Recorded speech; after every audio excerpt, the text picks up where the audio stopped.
There it goes. There it goes. All right. Am I in it there? Yes, centered. Good. You're in it, yeah. Okay. Hey guys. Unit 4, the last section, the courts. All right. So let's do it. Let's do it. Let's do it. All right. Pages 1 through 3 on the courts. All right. And do the vocab for day 1, as well as read that review packet that I gave you guys a copy of, that kind of short big picture of the courts. All right. Get that thing read as much as you can. All right. Okay. So today we look at the federal courts. All right. And so this is the third branch of government, Article 3. All right, in the Constitution, let Eve jump. Right. Okay. And so a couple of things. We'll do a little overview and then we'll do a little structure for them. Okay. The types of law in our system, right? We have statutory law, which is literally the laws, like how a bill becomes a law. All right, those are statutory laws. They're written law. All right, now statutory law deals with criminal cases, and statutory law deals with civil cases. All right, we'll get to those in just a second. All right, and then there's another system which is a little funkier for you guys, which is common law. Now, common law is based upon precedent, all right? And what that means is like past experience. And so this kind of developed out of Great Britain, and that's why we have it as part of our tradition. Now, the idea, here's an example of common law. The idea is they don't have a law that says, you know, chicken thieves, that's the statutory law. Chicken thievery will be dealt with in these ways, right? Like the Congress passes, the president signs, and it's carried out. All right. Common law was a system in which, you know, somebody stole a chicken, they were brought before a judge, and that judge set a precedent or a tradition, so to speak, of how chicken thieves would be dealt with. All right. And then the next time there was a chicken thief, that precedent was used in a common law system to punish the chicken thief. Now, common law can fluctuate a little bit, all right, to adapt to the times or things like that. But this common law system is based upon precedent rather than written law. Now, common law deals with criminal cases and civil cases. Now, here's the thing. We assume that America, because of our British history, we have common law influences, particularly in the courts, because what you're going to see is precedent is what the court does. They look at previous cases regarding the First Amendment, previous cases regarding the Fourth Amendment, previous cases regarding marriage. Whatever the issue is, they look to those decisions and say, have they interpreted the Constitution correctly, right, in their minds? And they'll use that precedent to make a current decision in front of them, all right? So we have a statutory system and a common law system. Congress writes laws, right? But the common law system really comes from our court system, which they interpret law, all right, based upon precedent. Now, here's a couple of things here within the criminal and civil. Criminal and civil. Criminal assumes that, you know, rape, murder, robbery, you know, and we assume that society has been wronged and therefore the government prosecutes, all right? Violations against society. Now, civil law is that they're called torts, right, in which two parties have some beef with each other. And the examples here are a breach of contract, slander, medical malpractice, right? Those are things in which usually you want some kind of economic settlement between the two. Now, or you know, like copyright, you know, can be an issue of civil law, all right? If you look at this, now the courts in civil cases will issue writs of mandamus, which say you've got to get this done, or they'll issue injunctions which say stop doing that, right? Like I think malpractice, you know, you can force a doctor to pay. You can actually force a doctor to stop performing, right, if they're engaged in malpractice. All right. Now, a class action lawsuit is one in which a whole group of people have been wronged. Like the most recent example is, I think last year, women working for Walmart said that they were discriminated against as far as pay and raises. And so basically there was a group of women, large group of women, that brought class action lawsuit, meaning they all had the same beef. And what the court system does in a class action suit is they put it all under one case. And then that decision impacts everybody in that case, all right? Lots of times you'll see these class action lawsuits like on commercials where, you know, you'll see some lawyer giving a commercial that says, if you've ever taken the drug Xanax, something like that, and have had, you know, these things happen to you, contact us because you may be part of a class action lawsuit. So like if there's, you know, people are suing a drug company for some side effects of a drug, all right? Okay. Now,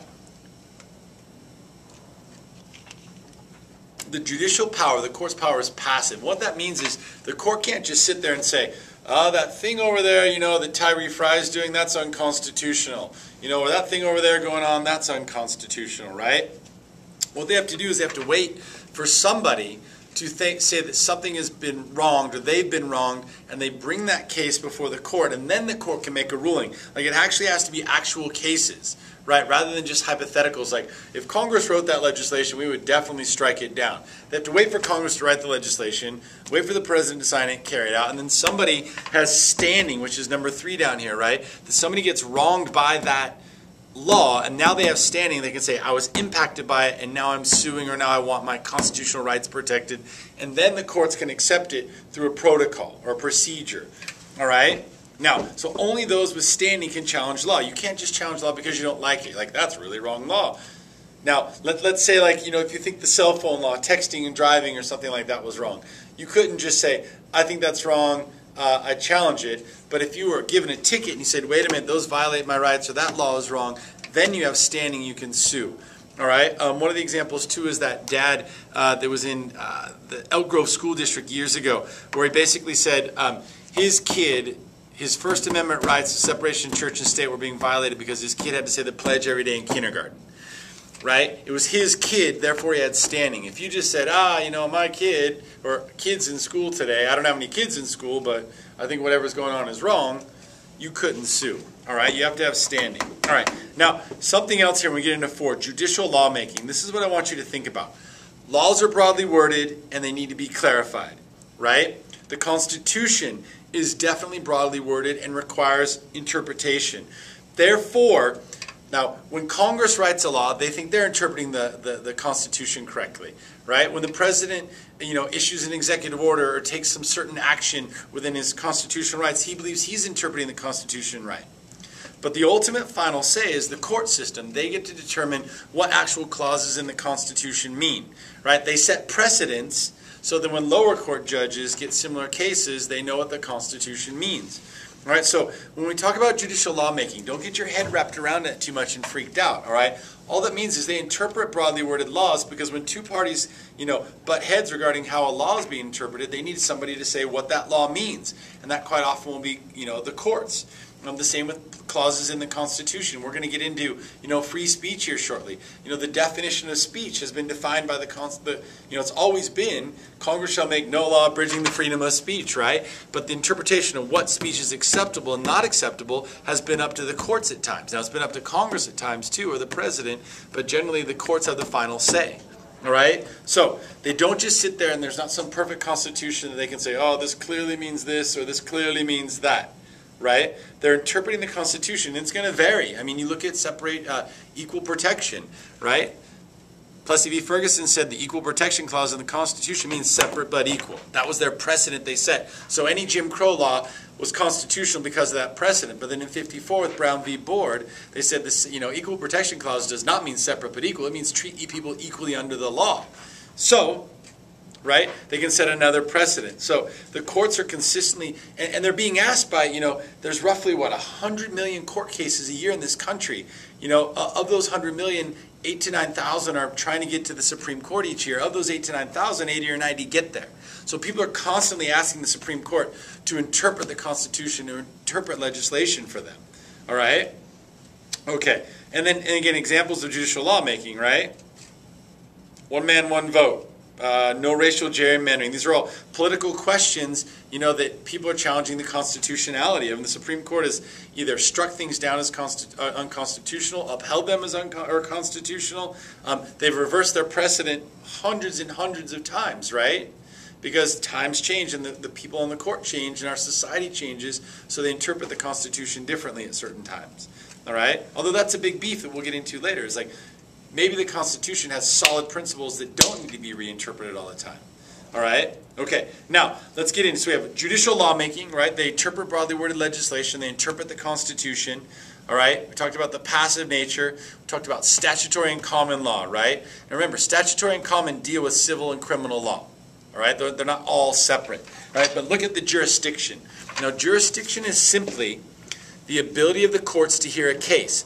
So, if it falls within their jurisdiction, meaning the things they can hear cases about, they can hear it. And so there's 4 types. Concurrent, exclusive, original, and appellate. Now here's the thing. Original and appellate are really these big important ones, all right? Original jurisdiction means you're the court that's going to hear things for the first time, all right? Meaning You know, if somebody violates federal law and they charge you with the crime, the court with original jurisdiction hears your case. They hear the defense's side, they hear the prosecution side, they decide on your innocent or they decide on your guilt. All right? Appellate jurisdiction is when a court is hearing a case after you've lost the original case. Usually the loser of a case will appeal to the next level. So appellate just simply means they hear it on appeal, meaning you lost, you're appealing to the higher court to then hear it for you, to rehear this case, and hopefully if it's you want a different interpretation, all right? Now exclusive just means only federal courts can hear it rather than state courts, all right? And what we'll find is that there are issues that the state courts can only hear and the federal courts can't hear, all right? Now our sole focus really is on the federal courts though, all right? So let's skip over to 2. Again, jurisdiction of the federal courts, and these are quick, I'm not going to read them, but those are the issues, right, in page 2, Roman numeral 6, when they have jurisdiction. If there's a constitutional issue involved, is there a federal law involved, is there a treaty involved? Is it admiralty law, maritime law, right? Disputes between 2 or more states, ambassadors. Are there citizens of different states, right? If those are in the case, then the courts, they're saying the courts at this point, have jurisdiction. They can hear it, right? Years ago, the Nevada legislature was getting in a fight about funding, right? And some people decided they didn't like what the Nevada legislature was doing, so they got it into the courts. It made its way through our state courts, got to the Nevada Supreme Court, and the people that lost at the Nevada Supreme Court appealed over to the federal courts. And what the federal court said is there's no constitutional issue, there's no federal law, there's not a treaty, it doesn't fall within our jurisdiction, that's purely a Nevada issue. All right? Okay, now we have a dual system. We have state courts, we have federal courts. We're going to focus on the federal courts, all right? But Nevada has, you guys know all the way from a traffic court down at the bottom up to our Nevada Supreme Court, all right? We have a dual system kind of simultaneously going on, all right? Things can make their way from the states to the federal courts, or sometimes they start in the federal courts and never even see the state courts, all right? Nevada state courts, California courts, Oregon courts, Washington courts, etc. All right? All right, now, the structure. All right, we have 2 types of federal courts, Article I courts. I would not even sweat these so much, right? These are very, very different than the things we're really looking at. But you have the military courts, right? You have the claims court, you have some D.C. courts for the District of Columbia because they're that weird kind of entity, right? And so these judges are very different than the ones we're looking at, all right? So I want you to understand that those courts are very different. Our focus is Article III courts. Article III, the Constitution. Now here's the deal. The Constitution creates a Supreme Court, all right? That's the only court mentioned. But what it does say is Congress shall have the power to create all other inferior courts that they deem necessary. So, here's the thing. This is this little janky version, right? Here's the Supreme Court mentioned in the Constitution. But the district courts and the circuit courts, which we're going to get into in a second, they were created by the Judiciary Act of 1789. These were created by law, these district courts, because the Constitution says there's one Supreme Court and the other courts in which Congress will create. And so they created the district courts and the circuit courts, which we're getting into, all right? So, we're going to read Federalist 78 in class. So just focus on life terms, right? Good behavior. Judges in the federal courts, not Article I, but Article III federal courts have life terms. Good behavior. They can get impeached for high crimes and misdemeanors, all right? But they have their job for life. Basically, it's good behavior, but that translates to life if they do a good job. All right? All right. So, now, look at this. Hamilton in Federalist 78 says they need life terms because that gives them freedom or independence from the other 2 branches. And so they'll make truly good decisions, defining the Constitution as an impartial referee, sort of, right? Defining laws in an impartial way. Because if Congress controls the courts, they can fire them for things they don't like, then the courts will just say things that Congress wants. The same with the president, right? All right. Now check it out. The district courts, all right? And I'm going to show you a map in class, but our district courts, there's 94 of them, at least 1 in each state, all right? Something like 600 judges, all right? This is the first level of the federal courts. Now, they have what's called original jurisdiction, right? They only have original jurisdiction.